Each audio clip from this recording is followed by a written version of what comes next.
Louvado seja nosso Senhor Jesus Cristo. Nós vamos fazer o nosso comentário Domingo de Ramos, ano A, Mateus, nosso 17º encontro. Estamos entrando na Semana Santa. Chama-se Santa por excelência a semana onde celebramos a festa anual da Páscoa do Senhor Jesus, onde reunimos para celebrar o mistério fontal da nossa fé e de toda a vida da Igreja. Cristo Jesus é aquele que morreu numa cruz, venceu a morte com sua ressurreição para a salvação do mundo inteiro. Esta Semana Santa vem também chamada de Semana Maior. Entramos nessa semana com a procissão de Ramos, onde somos chamados a aclamar Jesus Cristo, Rei do Universo, Ele que venceu o pecado e a morte. Nessa semana, caminharemos com Jesus em sua estrada para a cruz, seguindo os passos do Senhor. Encontramos esta liturgia de Ramos testemunhada pela Igreja de Jerusalém, quando depois de celebrada a missa, o bispo de Jerusalém e todo o povo, eles se dirigiam para a igreja situada no Monte das Oliveiras, onde se proclamava o Evangelho da entrada de Jesus em Jerusalém. Era o Evangelho de Mateus. Esse testemunho nós encontramos no pequeno livro chamado Peregrinação de Etéria, do século IV. E naquele momento, a igreja de Jerusalém saía do Monte das Oliveiras, seguia em procissão até a Basílica da Ressurreição, Anástasis, onde se cantava o ofício vespertino. Esse ofício vespertino se chamava Lucernário. Em Roma, o Papa São Leão Magno celebrava o início da Semana Santa com a missa dominical, onde se lia o Evangelho da Paixão segundo São Mateus. Mais tarde havia a procissão de Ramos, que teve seu cortejo triunfal com o objetivo de celebrar Cristo Rei. No início da procissão, como estamos no ano A, vamos começar com o Evangelho da entrada de Jesus em Jerusalém, o Evangelho de São Mateus, capítulo 21, do versículo de 1 a 11. Jesus é o filho de Davi, Messias, mensageiro da paz, Rei manso e humilde de coração, que vem em nome do Senhor, para que se cumpra tudo aquilo que foi dito pelo profeta Zacarias, capítulo 9, versículo 9. A entrada de Jesus em Jerusalém anuncia sua entronização gloriosa na Jerusalém celeste, onde todos formarão um só corpo. Aqueles que seguem o caminho da Páscoa entrarão com Jesus na única glória, a glória eterna, que vem como graça divina e não como obra humana. O povo aclamava Jesus: Hosana ao filho de Davi. Bendito que vem em nome do Senhor. Zacarias, citação de Zacarias. Hosana nas alturas. O povo gritava: Hosana, isto é, salva-nos, te imploramos, salva-nos agora. Jesus é o bendito que vem em nome do Senhor, Senhor aqui, Kyrios, Pai. Diante da aclamação, o povo da cidade de Jerusalém perguntava: quem é esse homem? Enquanto a multidão respondia: ele é o profeta Jesus, de Nazaré da Galileia. Mas Jesus é mais que um profeta, como veremos na segunda leitura. Ele é filho de Deus, que se fez homem Assumiu a condição de servo à humanidade e foi obediente até a morte e morte de cruz. Ele foi exaltado, ressuscitado pelo Pai Eterno. A primeira leitura vem tirada do profeta Isaías, capítulo 50, do versículo 4 ao 7. Esta leitura lembra a minha ordenação diaconal na festa da transfiguração de Cristo. E essa leitura é muito cara a mim. Essa leitura é tirada de 2 Isaías. Isaías é dividido em 3. Primeiro Isaías, que vai do capítulo 1 ao capítulo 39. O segundo Isaías, que vai do capítulo 40 ao capítulo 55. E o terceiro Isaías, que vai do capítulo 56 ao 66. Então nós estamos no segundo Isaías. Trata-se do servo sofredor. Quer referir a missão deste servo e como ele realizou esta missão. O povo de Israel estava no exílio da Babilônia, em meio à escravidão, sofrimentos e humilhações. Este servo, apesar das perseguições e humilhações, permaneceu fiel à palavra divina, escutando-a todas as manhãs, quando Javé Deus despertava seus ouvidos para escutar suas palavras. Ele manteve sua confiança em Deus, confiança total no Pai. Nem mesmo o sofrimento o afastou de Deus. A igreja cristã viu neste cântico a figura de Cristo em sua paixão. O salmo responsorial é o Salmo 21, 22. 21, versão grego-latina, 22, versão hebraica.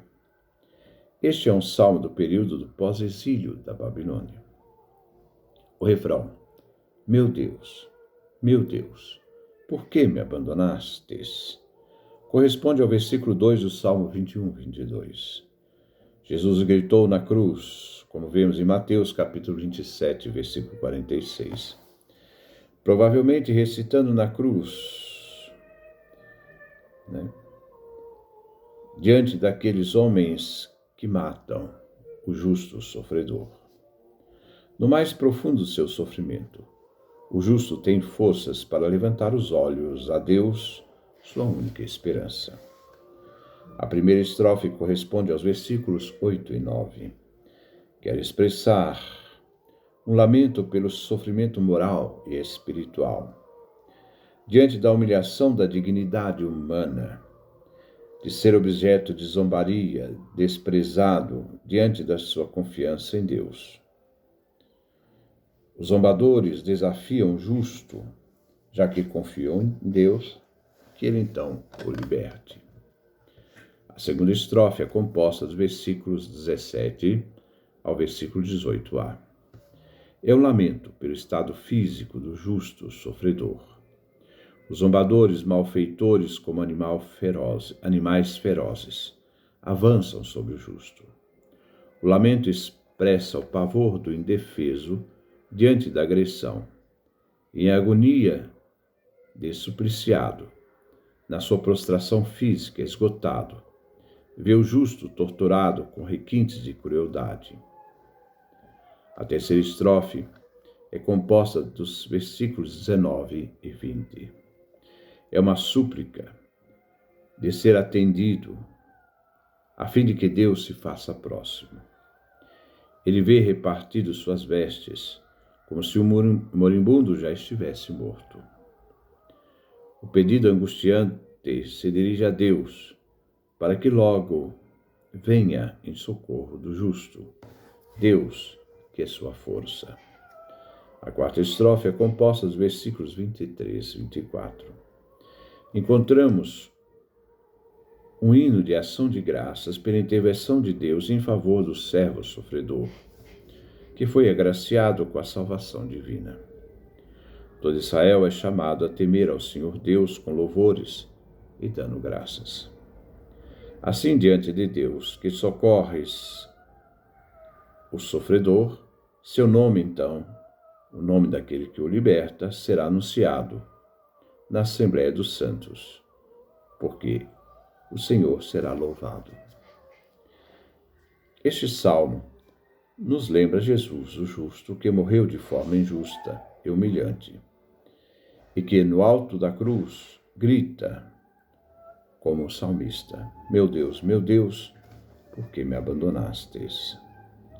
A segunda leitura é tirada da carta de São Paulo aos Filipenses, capítulo 2, versículos 6 a 11. Aquele que participa da natureza divina, que não se apegou à sua divindade, que se esvaziou a si mesmo, assumindo a humanidade a forma de servo sofredor da primeira leitura e do Salmo, foi obediente até a morte de cruz. Quem precisava aprender a obediência não era a divindade. Não foi a divindade que desobedeceu, mas a humanidade.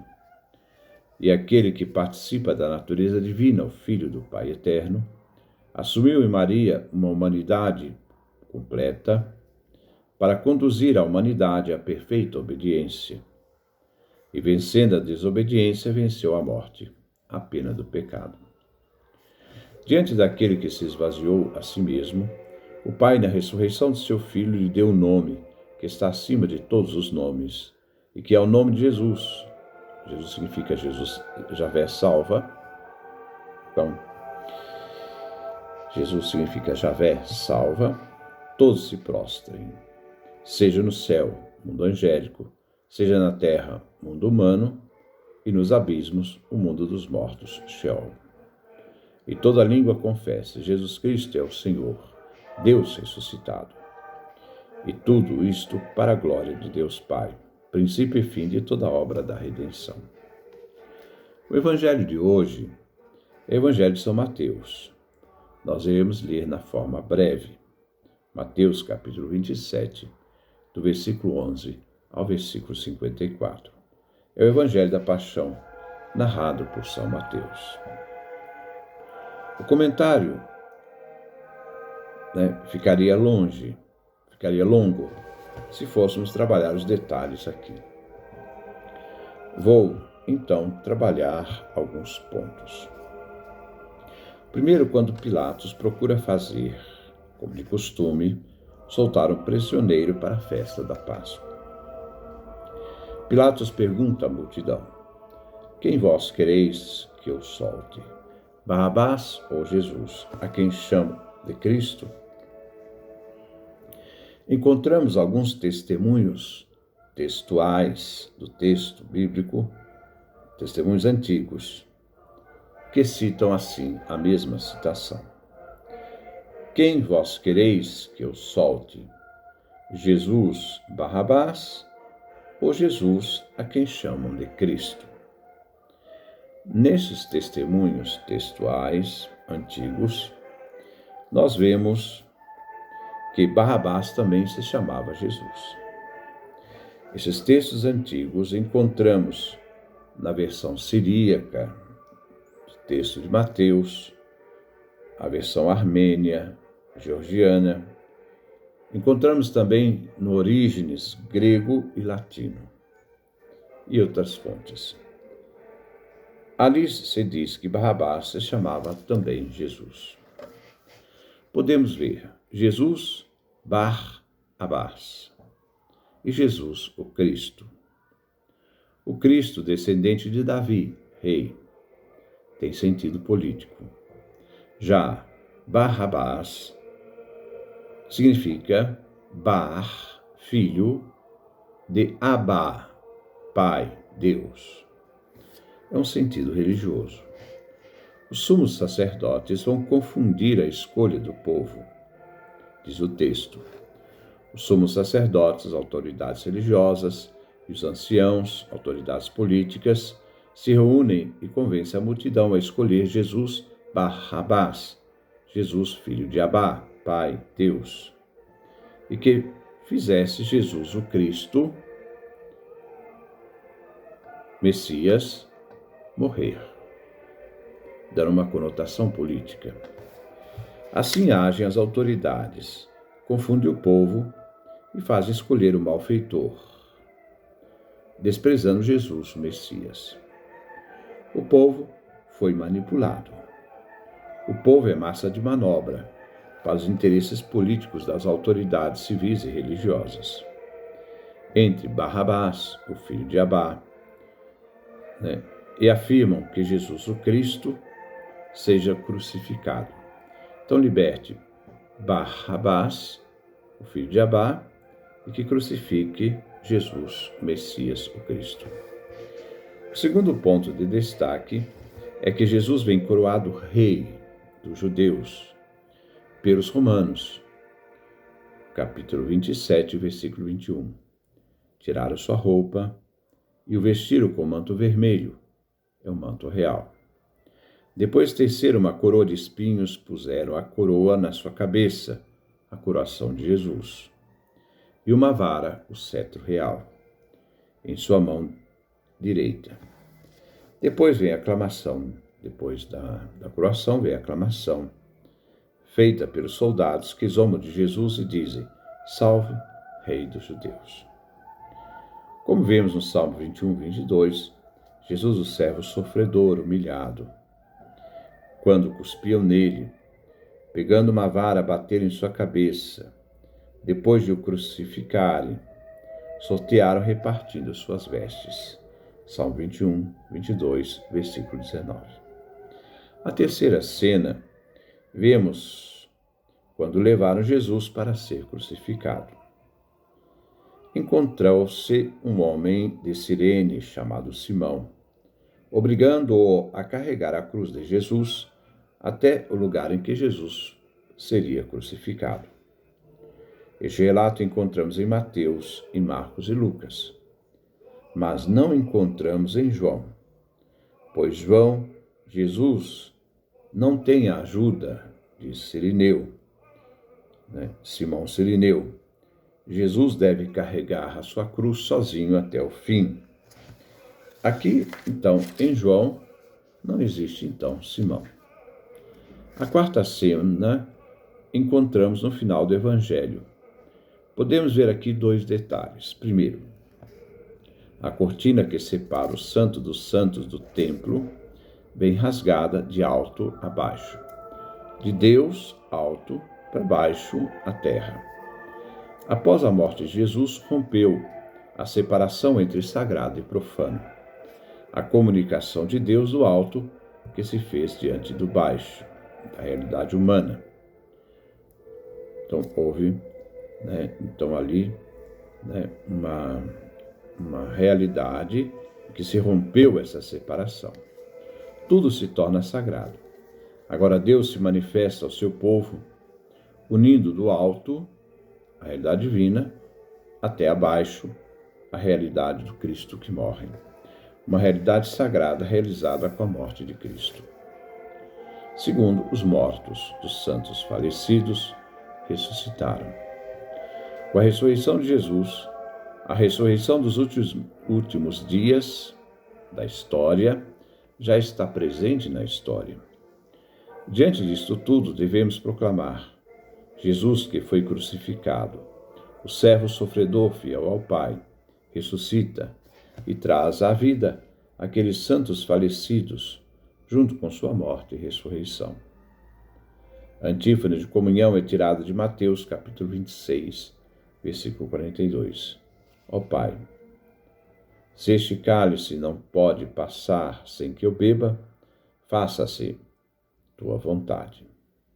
A comunidade comungante, no seguimento de Jesus, ao fazer comunhão do próprio Cristo, deve fazer a vontade do Pai e só a Ele servir, sempre unidos a Cristo Jesus, razão de nossa esperança e de toda a nossa fé.